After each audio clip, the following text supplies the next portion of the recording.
and welcome to This Week in Barbados. I'm Lisa Broom, and for the next 30 minutes, I'll bring you up to date on the highlights of the week. We have for you news, sports, entertainment, and of course, Bajan lifestyle. So we'll be back in just a moment.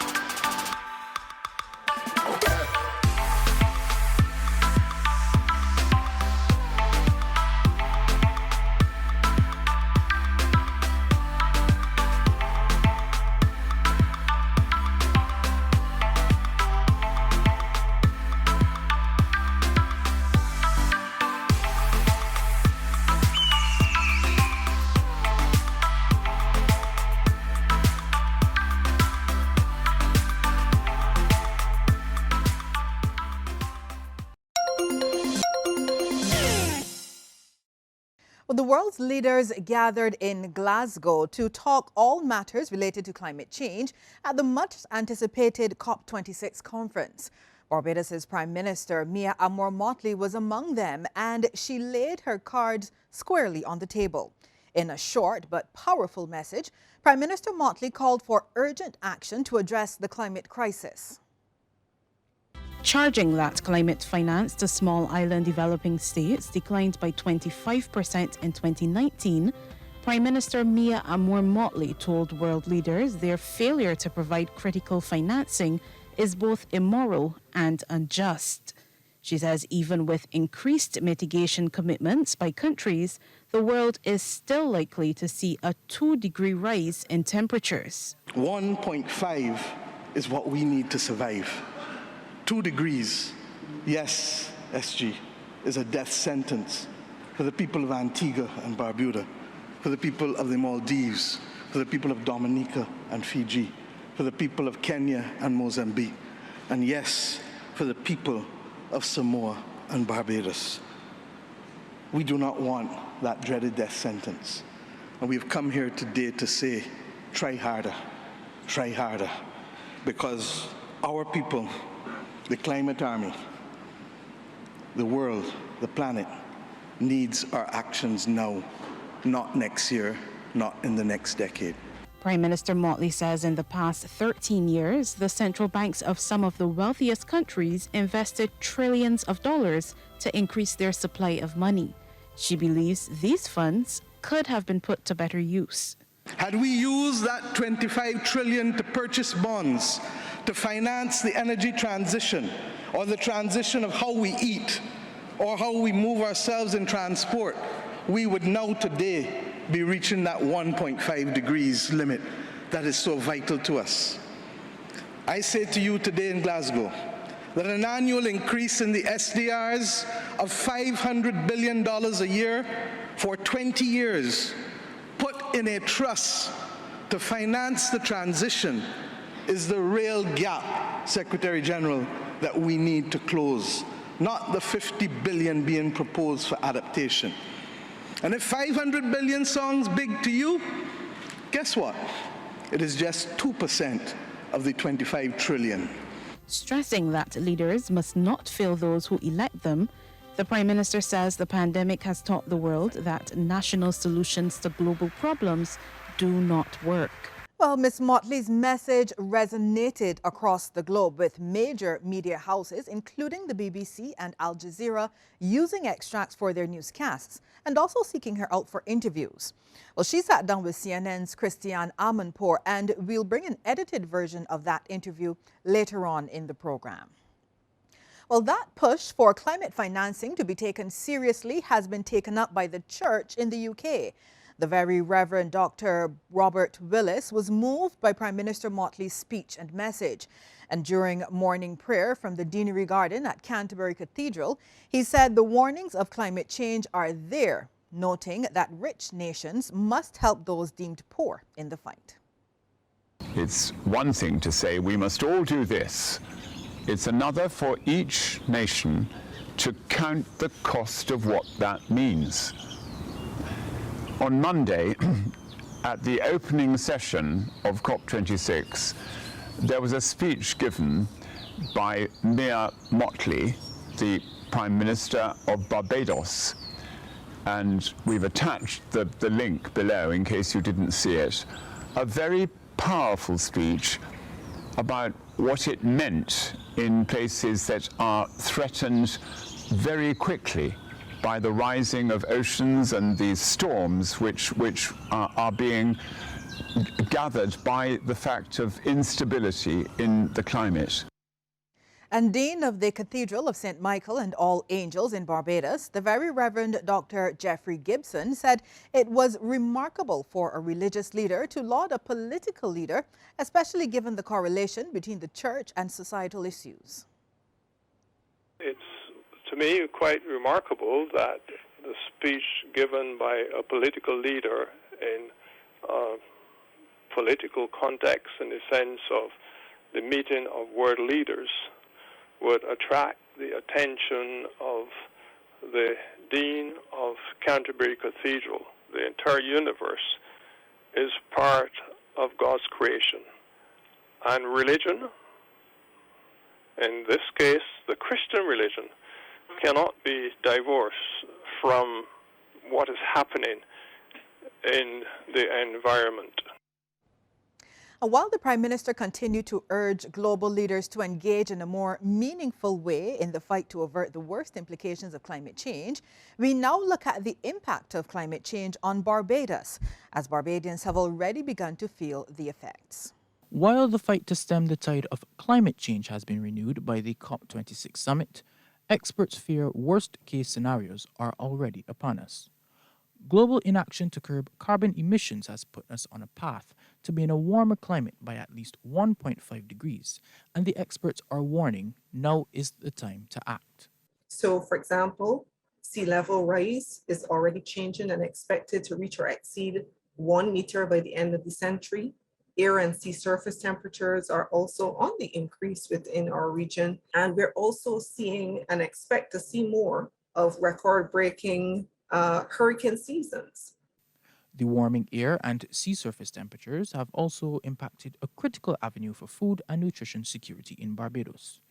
The Center for Resource Management and Environmental Studies at the University of the West Indies says although prediction of sargassum seaweed influxes is challenging, it is directly related to climate change. They say the seaweed can be hazardous to navigation at sea and present a serious threat to boat engines and fishing gear. Fishermen in Barbados told us the seaweed has introduced some new species of fish, but also some new challenges. Yeah, big changes. Well, we ain't seeing these flyfish as we used to. For the time the seaweed started coming. Sometimes they catch flyfish with the weed, another time you don't catch them at all. The thinner the weed, the better.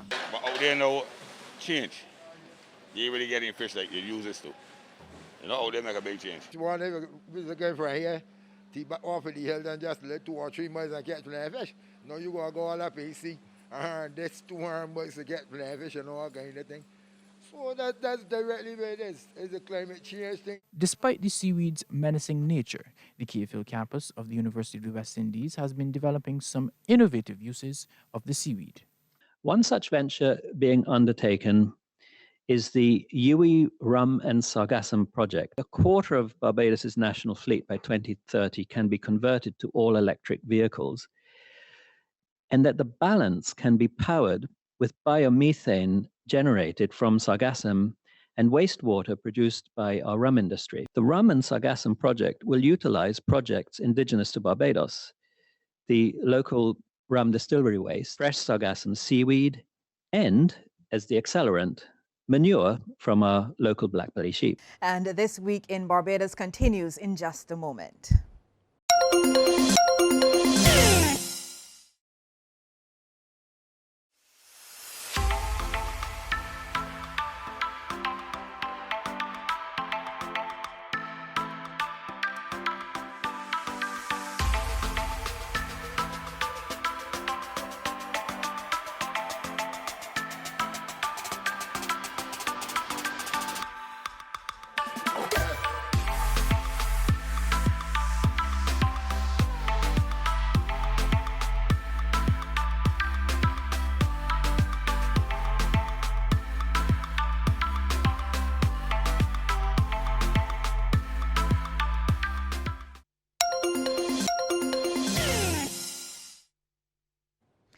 the last week, Barbados saw some very positive signs for the tourism industry, which had been devastated by the COVID-19 pandemic. In fact, it saw the return of vessels both by sea and by air. One of them, Eurowings Discover airline, landed at the Grantley Adams International Airport, bringing with it passengers and members of the media from several European countries, including Germany, Italy, and the Netherlands. We also heard that British Airways had announced plans to significantly increase flights out of the UK from early December, while Aer Lingus and KLM will originate out of Manchester. And out of the US, JetBlue and American Airlines will fly here 3 times a day. Added to that will also be new direct services by United out of Dallas and Newark. A clear indication, according to the Barbados Tourism Marketing Inc.'s UK Director Cheryl Carter, that visitors are anxious to return. When we look at our major markets, we're still seeing a high number of cases. We're also seeing high levels of vaccination. I think people right now are ready to travel. They want to re-engage. Those who love Barbados can't wait to get to the island. They respect our protocols. They're happy that we are moving towards, a higher level of vaccination among our own population. But we have received nothing but positive feedback in the last few weeks, and wonderful. Especially since we made the announcement recently about the no need to quarantine if you're vaccinated on arrival. And as I said, ships were also coming in. Back in April, Captain of the Ida Perla, Boris Becker, made this promise to Barbados after the island facilitated the repatriation of thousands of its passengers and crew. We will be back, bringing passengers and business to the island as soon as the seas are a little bit calmer again. While the Ida Perla will soon begin home porting in Barbados, its sister vessel, the Ida Sol, made its maiden call at the Bridgetown port, bringing with it 926 passengers and 620 crew members. So it is lovely to have you back. We look forward to all your guests enjoying Barbados today. We look forward to welcoming your other ships and the other brands within the Carnival Corporation Group. So thank you, and thank you to every single person who has worked so hard, not only here in Barbados, but throughout the Caribbean and throughout the world, to get this industry back. Tourism officials were on hand for the customary plaque ceremony and exchange of gifts. Chairman of the Barbados Port Incorporated, Peter Odell, revealed the vessel, which began its 40-day itinerary in Hamburg, Germany on October 16th, is one of hundreds of visits expected for the winter tourist season. This year we are hoping to have 335 visits, cruise ships visited this year. It's down somewhat from last year, but trust me, we are really, really pleased to see the Ida Sol here. The last 18 months have been really, really tough worldwide with all the pandemic and so forth. So it's good to have a few people back.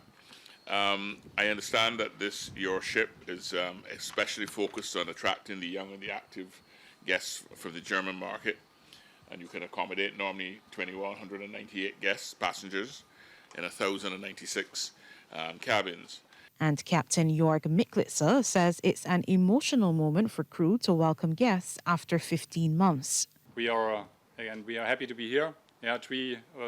Three calls all in all, 2 more calls then to come with the special cruise. What we do in the difference to the other 2 ships, they will have their normal cruises here in the Caribbean in normal season, and then they go back.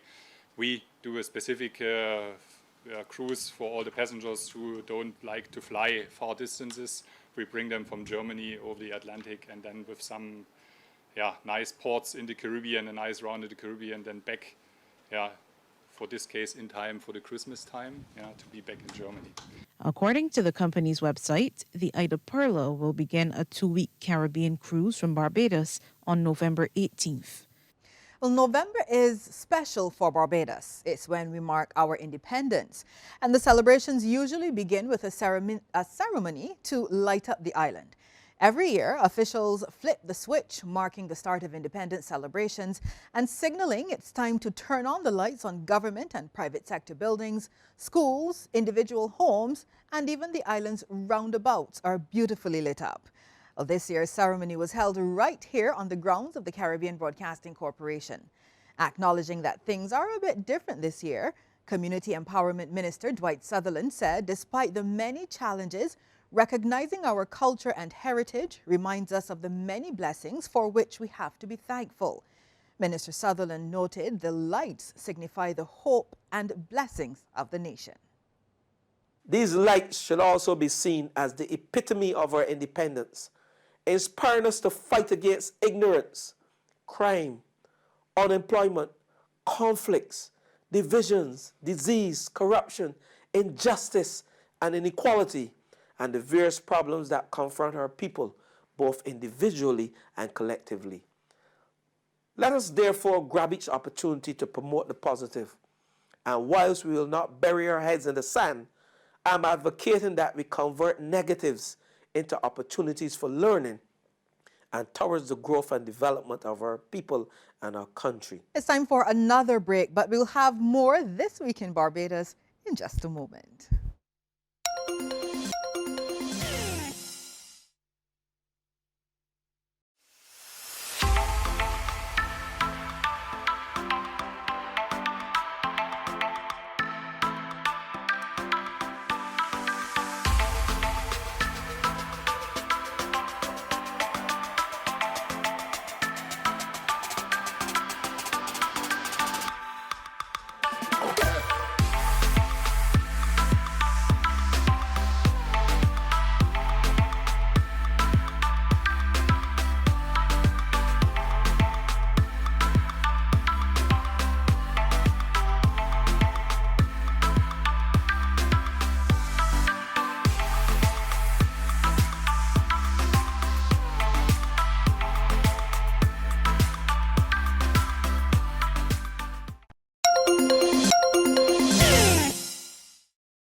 Welcome back. As we told you earlier, Prime Minister Mia Motley made Barbados and other small island developing states' position on climate matters crystal clear to COP26, drawing the attention once again of CNN's Christiane Amanpour. Here's an edited version of that interview. Prime Minister Motley, welcome back to the program. Thank you. This is a big deal for countries like yours, and you represent a lot of the frontline countries. You, in Barbados, if I'm not mistaken, have less than a percentage point of emissions. That's right. And yet you say that you are on the front lines of the impact of everybody else's pollution. What exactly do you mean by that? What does it look like? To begin with, we have a serious problem with water. We have effectively drought-like conditions for the better part of the last few years, where almost as half of the island is at risk of getting adequate water. Secondly, we have an impact with respect to our coral reefs. A lot of the marine life that we saw as children are no longer there. Thirdly, we have the possibility of, and we're seeing it already, of saltwater intrusion into some of our aquifers, making the water situation more dire. And then we have the sargassum seaweed as well on the east coast and of most of our countries, from the very south in the region to the Gulf of Mexico. And this affects people who have restaurants or hotels or whatever, because the smell is toxic. And that's because of the That's because of the climate, that's right. And of then, the water. And you have not heard me say floods or hurricanes. And those are the other ones as well. This year, Barbados had its first hurricane in 66 years. And before that, we had a freak storm for 90 minutes that had 46,000 lightning strikes in 90 minutes. Prime Minister, do you find it difficult to convince the people who you need to convince that this is all due to climate change? I think people are getting there. The problem is that those who need to make the decisions are kicking the can down the road, and they believe that they can because they're not seeing us. They see themselves. And for them, they don't reach that period of peril probably for another 15, 20 years. I mean, you heard this morning 4 degrees to Shanghai and Miami to be eradicated. Well, it's 1.5 and 2 for us. So there are a lot of us that are going to be affected before Shanghai and Miami. You gave a rip-roaring speech to the plenary. Thank you. And you noticed that China is not there, Russia is not there. Russia is a 5% polluter, but China is the biggest, and of course America second biggest. What was your message with your speech? Well, if I had more time, I would have said code red to China, to the US, to Europe, to India, to all of the countries who are not just the traditional emitters, but also the new ones. Part of the difficulty is that the new emitters argue that the traditional emitters have the largest stock. But whether it is the largest stock or the smallest stock, we are literally like the ground when elephants fight, we get trampled. And that's exactly what's happening now. So we really hope that the message will go forth. And that's why I said that I hope that their populations, their people, will tell them that they need to act now and not later. So do you think, actually, I've asked quite a few of the leaders, surely the populations around the world, which are putting pressure on their leaders all over, you know, should make them sit up and listen? That's right. But they don't seem to be as much as you say they need to. Well, perhaps because, as I said, they're waiting for it to hit them. Right. And we really are hoping that a conscience will be pricked and that they'll recognize that no one is safe until everyone is safe. And if the episode with vaccines hasn't shown us that, then we will never learn. So in my country, we have a saying, hard ears you won't hear, own way you're going to feel. In other words, those who don't listen will ultimately pay the price. One of the things this summit might achieve is upping the amount of money the rich countries give to those who are not so rich to mitigate climate. We heard from Ursula von der Leyen just now about, you know, what the world needs to do to step up its pledges. Tell me what you think, because even Alok Sharma, who's the president of this COP, being the British official in charge, says that that's not even enough, the $100 billion a year. And he's absolutely correct. And the truth is the $100 billion is the floor, and we've missed that floor, which is why I keep saying that we need to mind the gap, just like the trains tell us to mind the gap, mind the gap. If we don't, we're going to see the consequences. Just now I said, look, the world has spent $25 trillion in the last, since 2008, through printing of money, quantitative easing, of which $9 trillion has come in the last 18 months. If we can get the world to set aside $500 billion a year, not in cash, but in their special drawing rights from the IMF, and do that for 20 years, we can create a trust that can help those countries between the tropics of Cancer and Capricorn, because regrettably, it's not only small island developing states that are affected now, it's all of those countries in there. Your nation depends very heavily on long-haul flight tourism. That is a huge problem when it comes to polluting our atmosphere. That's why we need the scientific research to see how best we can move both planes and cruise ships and not rely only on fossil fuels for their movement and propulsion. I believe that if we can solve male baldness, if we can do all these other things in the world, it's true, then I believe we can solve the problems of how to fuel the movement of people across the world in planes and in ships. But we have not put our minds to it. Just finally, if the leaders of Russia, or most especially China, were here, and the leader of India is, what would you say to them right now? That we're in this together, and that if you haven't learned from the pandemic that all of us are suffering, then you will not learn from anything. And we need to move together. Even if we slow down a little bit, we need to move together. Thank you. Two brothers, Kobia and Jabali Breedy. Both of them are boxers. One a pro, the other an amateur. Well, they were in action this past week and experienced different results, but from similar circumstances. It sounds a bit strange, doesn't it?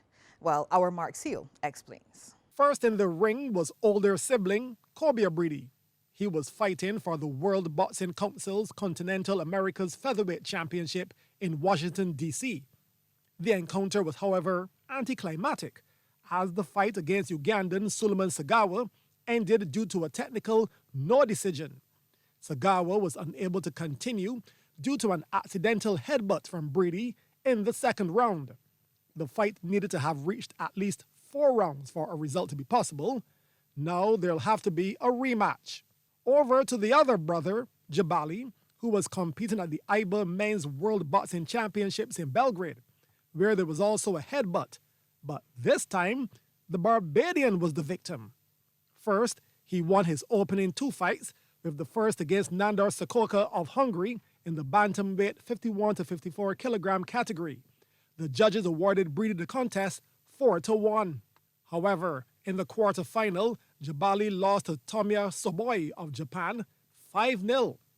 During the fight, he suffered from a cut above his right eye that was a result of several head clashes. Breedy lodged a protest, but he lost there as well. Called the Sport of Kings, horse racing has long been a major feature on the local sporting calendar, and it also attracts thousands of tourists annually. Horse racing is held at the historic Garrison Savannah. It's part of the UNESCO World Heritage Site, Bridgetown and its historic garrisons.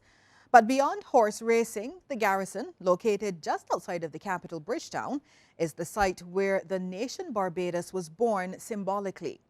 There, in November 1966, then Premier Errol Walton Barrow, now the Right Excellent Errol Walton Barrow National Hero, lowered the British flag and raised for the first time the Barbados flag, known as the Broken Trident. Well, the Garrison's grounds have been home of horse racing since 1845. It was also home to the officers of the British Regiment when they were stationed here. In fact, the tradition of horse racing started with the regiment, as they used what was then the parade ground to race their horses, and the wealthy merchants and planters later joined them. In modern pre-COVID times, Barbadians from all walks of life and visitors packed the Garrison Savannah for various race days, the highlight of which is the Sandy Lane Gold Cup, the Caribbean's most prestigious race. And now this is where we jump forward to present and look at one of the major races that took place over the last week. The Barbados Derby, which was the final race of our Triple Crown, was won by West Indian-bred 3-year-old People's Champ, with jockey Rashid Hughes on board. The result placed the duo in history books as they completed the trifecta. They're racing, and Destino was a little slow to go. And as they head up the hill and sort themselves out in the 2021 running of the Derby, from on the inside Mirror of the Sky, on the inside of Caballito is the Spoiled Child. Then there is People's Champ, a break of a length before we get to Queen Justina and Absolute Star racing as a team.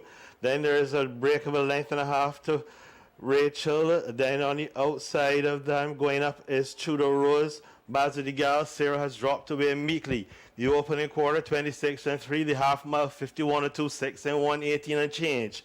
They passed their departure point. And it is Mirror of the Sky, just the leader. Destino races in second. Caballito is next. On the inside, the Spoiled Child runs a big race. On making big move on the outside is People's Champ. Inside the quarter pole they come. And the leader is still on the inside. Mirror of the Sky on the other side. Mirrors, here comes People's Champ swooping by and opens up their light in a blink of an eye. He's dashing clear in the darkness, and People's Champ has no turns and no challengers. Inside the final furlong he comes under right hand drive, drawn away. What a performance! He's the champ, the People's Champ, in a romp! Triple Crown glory! And People's Champ became the first horse to complete the Triple Crown since Are You Talking to Me did it back in 2009.